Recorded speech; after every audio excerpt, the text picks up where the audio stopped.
வணக்கம். இன்றைக்கி எங்கள் வீட்டில் சண்டே ஸ்பெஷல் என்னென்னா சங்கரா மீன் குழம்பு, சங்கரா மீன் வறுவல் தான்.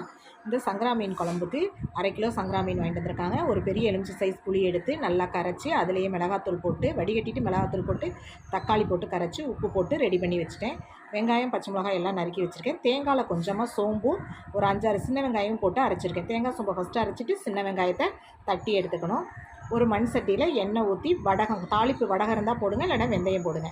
வடகம் நல்லா பொரிஞ்சோடனே வெங்காயம், பச்சை மிளகா போட்டு நல்லா வதக்கி ஒரு 1/4 ஸ்பூன் வரமிளகாத்தூளை போட்டு நல்லா வதங்கினோடனே குழம்பு எடுத்து கரைச்சி வச்சுருக்க குழம்பு எடுத்து ஊற்றிடணும்.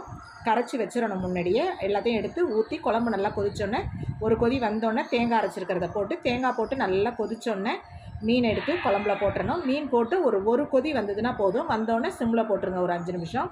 ஃபஸ்ட்டு எடுத்தோன்னா போட்டோன்னே கரண்டி வச்சு கிண்டுங்க. அதுக்கப்புறம் கரண்டி வச்சு கிண்டுறாதீங்க, உடஞ்சிரும். அதுக்கடியில் அந்த சங்கரா மீனையும் குழம்பு மிளகாத்தூள் போட்டு பிசைஞ்சு வச்சுருக்கேன்.